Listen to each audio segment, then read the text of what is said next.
Hello, welcome. This is the Nisha Jackson Show. She's Nisha Jackson. I'm Rusty Humphries, and welcome to the Nisha Jackson Show, where we talk about your life and your hormones and your food and your manifestations and anything else crazy that goes through Nisha's mind, and there's plenty of that.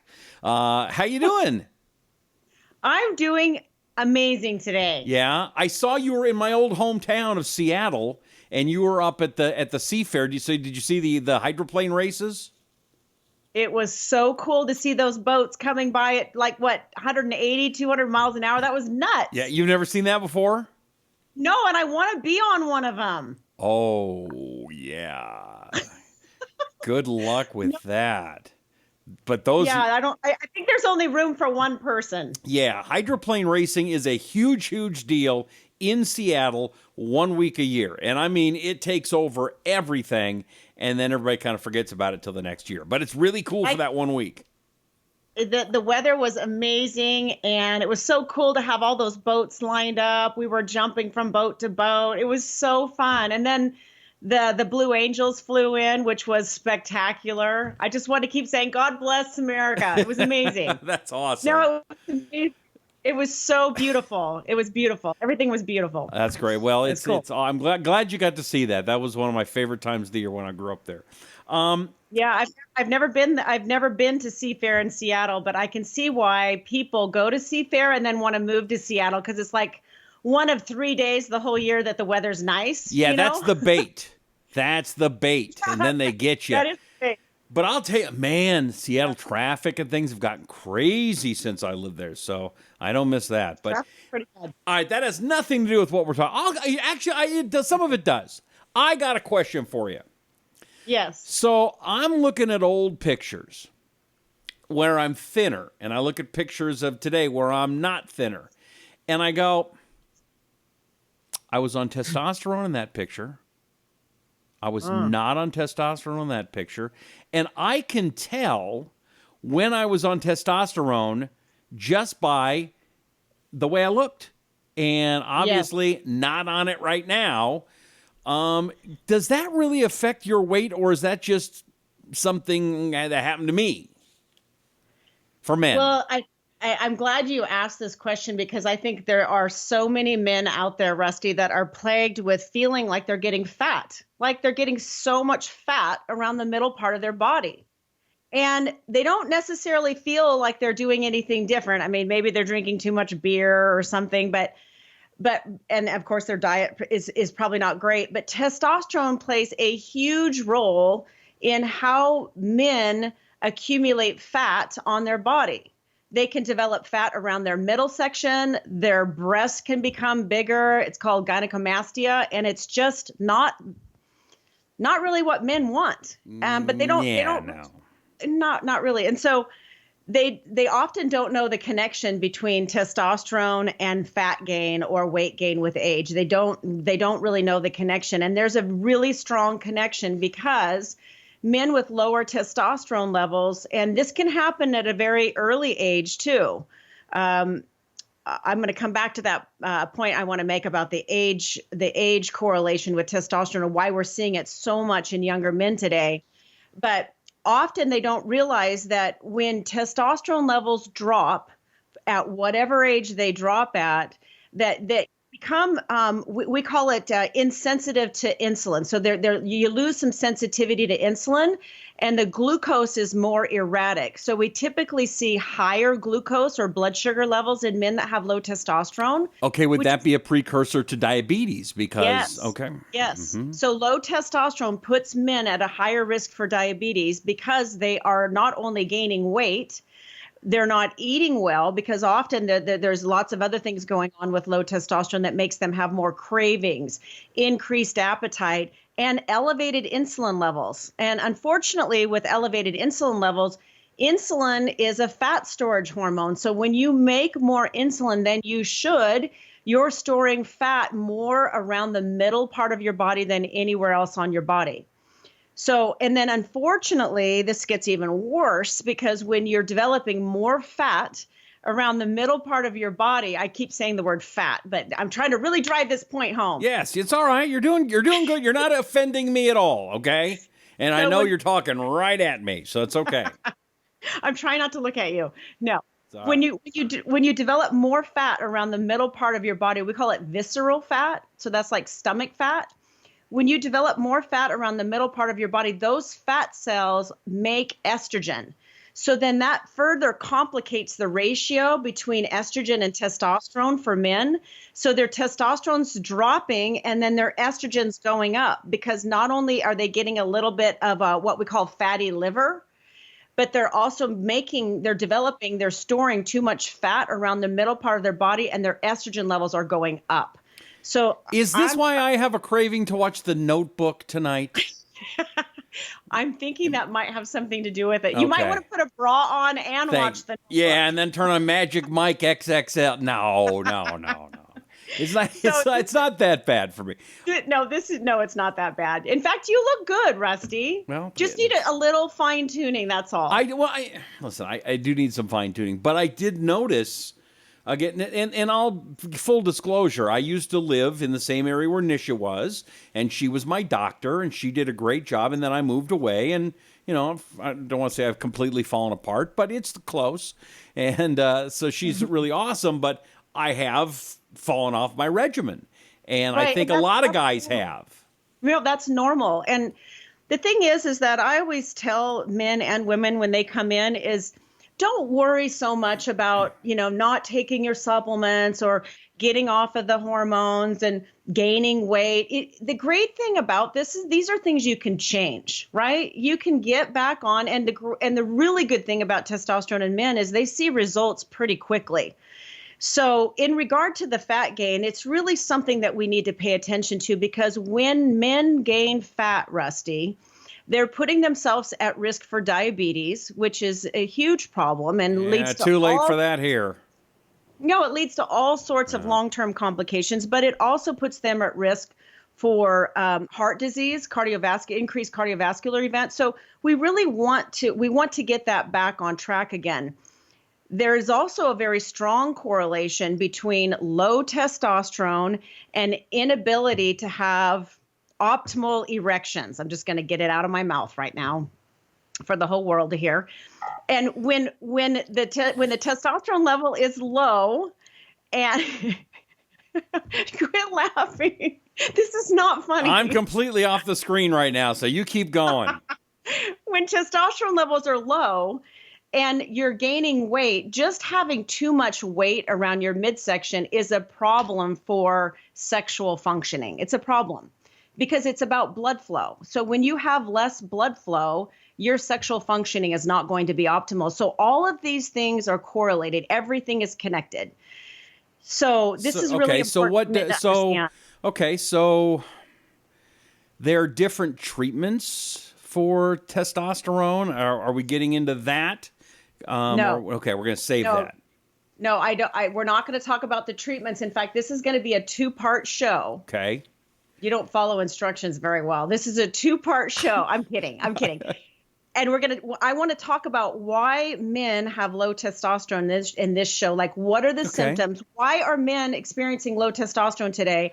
And then I want to do another show on the treatments of low testosterone and what are the other things you can do in addition to testosterone replacement? Or if you don't want to do testosterone replacement, what can you do to bring your levels up even naturally? Okay, so let's start off with, what are the symptoms? Right. What is it that guys are experiencing when they're going, I wonder if they're onto something here for me? Yes. So unfortunately today, we're seeing men with very low levels of testosterone at earlier ages. And this is another one of those connect the dots that people aren't connecting. Even in medical offices, they're not connecting the dots. When you're under a lot of stress, so high stress in men can cause low testosterone, because you make stress hormones. I'm going to simplify this, grossly simplify this. When you are under a significant amount of stress, now that could be stress from not sleeping well at night or not sleeping enough at night, because you need to be able to sleep to not only make hormones when you sleep, but you've got to be able to recover and restore yourself. So if you're not sleeping at night, you're stressing your body. If you eat too much sugar and flour and processed carbohydrates, foods that just don't make any sense to your body whatsoever, like your body does not recognize peanut M&Ms. I was going to say, would you call that's man food? Junk food. Yeah, man food, man cave food. Pizza, beer, stuff like that. All that stuff although steaks would probably be okay, but the potatoes aren't. Steak would be okay. But when you're eating these foods, unfortunately, that's stressing your body because your body has to work overtime to try to detoxify all of that via the liver. So, and stress could also mean that you just have too much on your plate. There's a lot of work pressure, financial pressure, relationship pressure, kid pressure, all of those things. So when your body's stressed, you make stress hormones, but after a while, your adrenal glands, your stress glands say, you know what? I can't keep up with this dude. He's asking for too much. He's not taking care of himself. He's completely stressing the adrenals out. We can't keep up with his demands. And so we're going to down-regulate. We're going to make less, we'll call it adrenaline or cortisol. We're going to make less adrenaline or cortisol, and we're going to start robbing from testosterone to convert it to cortisol.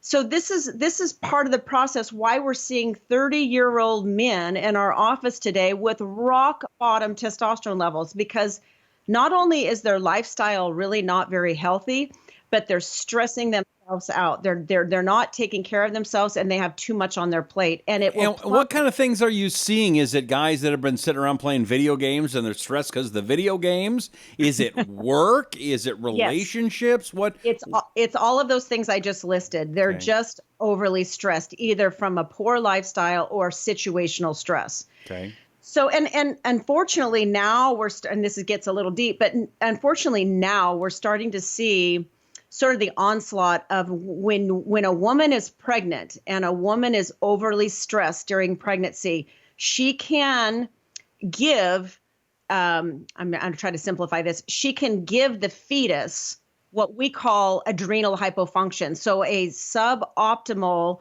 ability for the fetus to be able to cope with stress.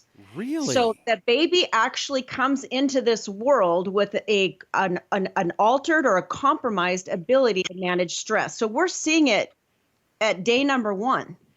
And then wow, we're seeing is that what's happened to this generation? That maybe the women from 20, 30 years ago were overly stressed, but was it worse then?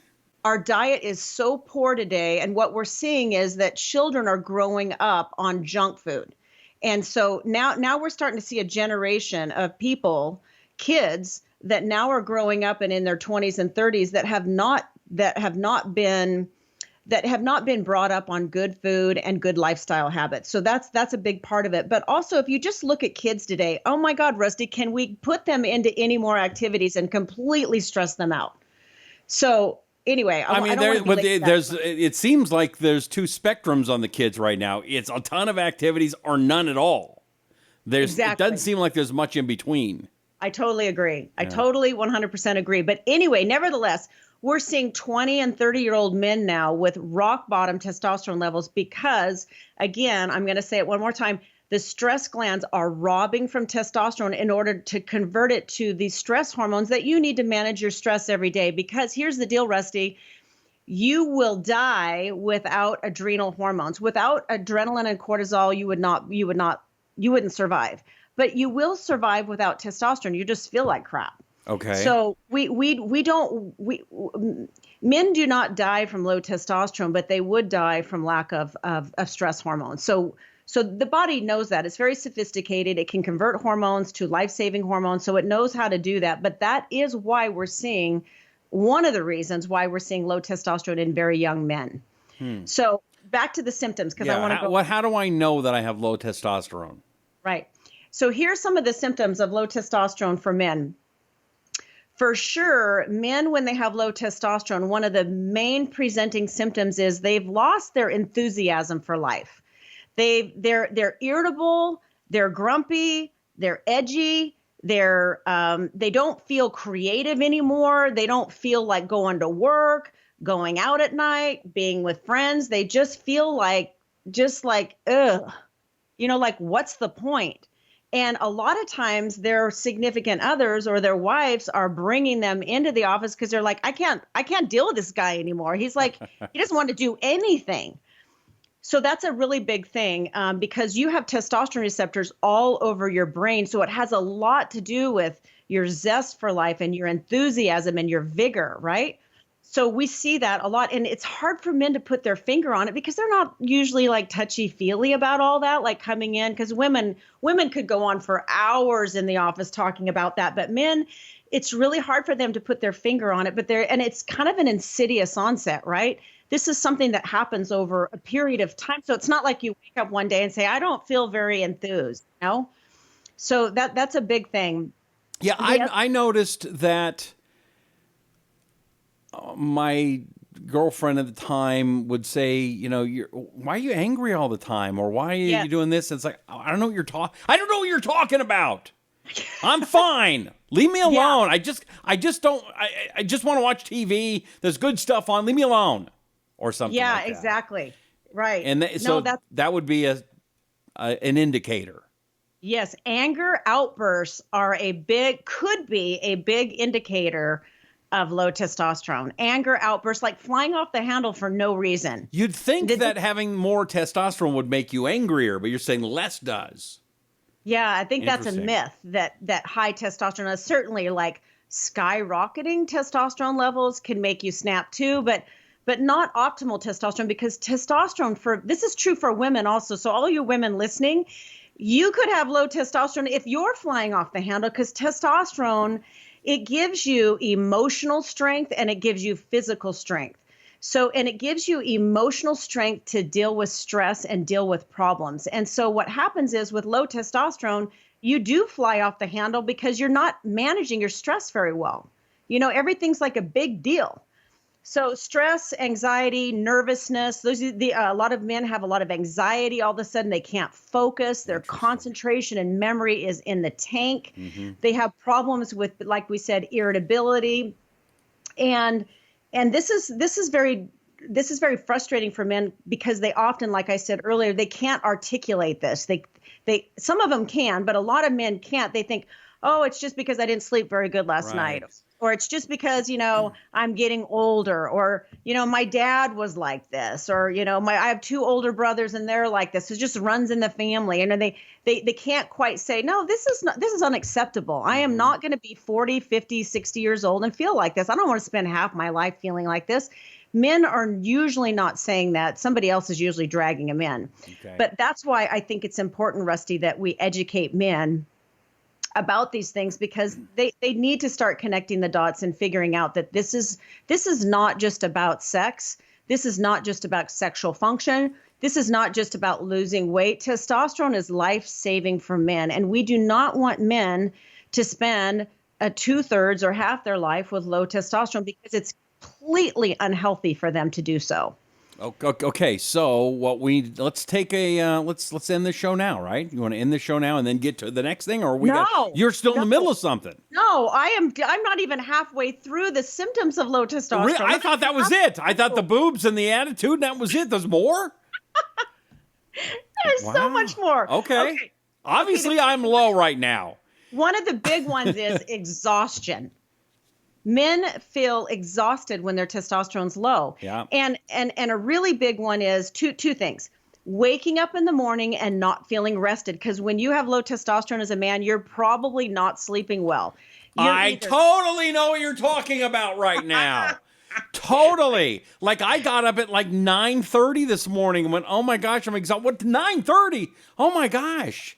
Yeah, exactly. But they sleep, but they don't feel rested because they're probably not getting into stage 4 sleep. They're not getting into the depth of sleep that they need for restoration. Okay. So that's a big one for men, is just feeling exhausted in the morning. But also another form of exhaustion or fatigue that often happens with men is that they hit the wall about 2 or 3 in the afternoon. They just really do not feel well. You know, a lot of people say they're morning people or night people. I'm like awesome from like 12:30 to 1:30 if I eat lunch late.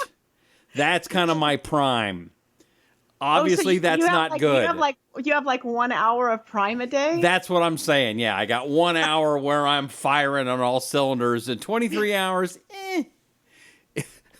Okay, I'm sweetie. guessing that's not good. I'm going to need you to make another trip to Medford so we can get this thing under control. Yeah, I know. I got to do this soon. Yeah. Soon. Okay. So obviously loss of sex drive, low libido, poor sexual functioning, and that means a lot of different things.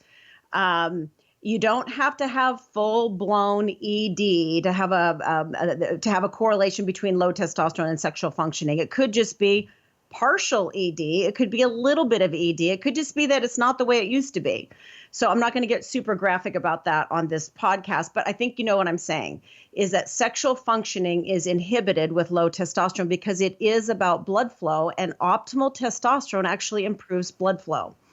So the other thing that I see a lot with men in the office is they lose their, and this is, again, I don't want to generalize because men don't have all of these symptoms, but they lose their competitive edge. Like they just don't care. They don't care about being competitive. They don't care about trying to do anything but status quo. Like status quo is good. Like I'm good. And that's even more pronounced if it's a man that usually typically had not been that way in the past. So losing a competitive edge is another thing that we often see. It's just like their drive and their competitive edge is lost or diminished. The other thing is, which we see a lot, is increased body pain. So more pain in the body because low testosterone is very much correlated with inflammation. And inflammation obviously causes more body pain. The other interesting factoid about low testosterone is that when you have low testosterone, the brain's perception of pain is higher. Now I know that's an evil trick. What are you saying, that we're bigger weenies when we have low testosterone? Okay. Yes, that's what I'm saying. But it's not your fault. That's what I'm saying. It's not your fault. Your perception of pain is higher than it actually is. Okay. But you also have increased inflammation, increased body pain, and increased muscle cramps. So a lot of times men have like muscle cramping, like Charlie horses in their legs. Horrible ones in your legs in the middle of the night, and you just, right? Yeah. Right. Mm-hmm. Right. The other thing that we often see with men is that they lose muscle mass. So testosterone is vitally important for not only stabilizing the muscle mass that we have, but it also helps you build muscle mass. So these poor men that have low testosterone, they're in the gym gaining belly fat and they can't build muscle. They're like, geez, I've been lifting, I've got a trainer, and my body's getting worse, or it's staying the same. It's not changing at all. So that's another thing that we often see, is that they just can't build muscle like they used to. Okay. So I'm trying to create the picture that testosterone has to do with the entire body, the brain, memory, concentration, mood. We see significant depression and anxiety with men that have low testosterone. It affects the joints, the muscles, the digestive tract. Men have more digestive problems, esophageal reflux, problems with irritable bowel, problems with eating foods that even cause more problems with the gut. Man, it almost sounds like this is the most important thing for men. Almost, it almost sounds like it's the key to everything. Is that true, or am I oversimplifying? So men and women have the exact same hormones, but just in opposite ratios, or nearly opposite ratios. Right. So the hormones run everything in your body. And so if our lifestyle is such, Rusty, that we are running out of hormones at an earlier age than we ever have in the history of human beings, if that's true, which we know it's true, why would we expect us to be strong and vital and be filled with vigor and creativity and maintain an optimal weight and not be at risk for dementia, not be at risk for Alzheimer's, not be at risk for heart disease, not be at risk for osteoporosis with no hormones? You can't do it. It's not possible to live half your life without hormones and not feel terrible and be at risk for all those things, because our hormones are meant to protect us and keep us youthful. Okay, so the question is can you fix this? Is this a fixable problem, or Once you run out of hormones, you're done. Yes, it's fixable. And it's fixable if you have the right treatment program. And it's not just about popping a pill or giving yourself a shot. It's the whole program. And I think I'm really hoping that more and more medical providers will start looking at the research to show that testosterone is brain protective. Testosterone is heart protective. There are more testosterone receptors around a man's heart than any other place in the body. Wow. So the last thing we need is for somebody 30, 40, or 50 to be rock bottom on testosterone, because they're going to be at a higher risk for heart disease. So we don't want to have men just be thinking testosterone is just a sex hormone. It is a sex hormone because that's what it's called. But it really has an influence on the entire body. And that's kind of the message I wanted to drive home today was men need to wake up and pay attention to their symptoms and be real with their medical provider. Hopefully it's a medical provider that understands hormones, that understands how to interpret lab tests, that can sit down and have a conversation with them about here's where you're at and here's where you need to be, and then put the whole program together, which we're going to talk about in the next show, is what can you do if you, A, want to use testosterone? What are your options? B, how do you even get tested? And C, what are your alternatives for testosterone replacement therapy if you don't want to use testosterone? Like, what's the whole package? So I want to talk about that in the next show. Okay, so that's coming up. So we now know the symptoms of testosterone, and now what do we do to fix it? That's coming up. If you'd like to contact her, find out more about Dr. Nisha Jackson, go to her website, nishajackson.com. Also, peakmedicalclinic.com. I always forget if there's an S or no S. There's no S. Peak, and there's also Twitter at Peak Medical Clinic. And do us a favor if you would, please. She's so good. She's so good. Please tell your friends about the Dr. Nisha Jackson Show. Share it on YouTube or on iTunes, Apple Podcast Play, Radio Public, Google Play, iHeartRadio. It's all over the place. Facebook, Twitter. Share this show, subscribe, let people know about it, and please be a part of the family. We've got some things that we're going to be getting out to you sometime soon, so make sure you sign up and keep an eye on the program. So I'm Rusty Humphries, she's Dr. Nisha Jackson, and we'll see you next time here on The Nisha Jackson Show.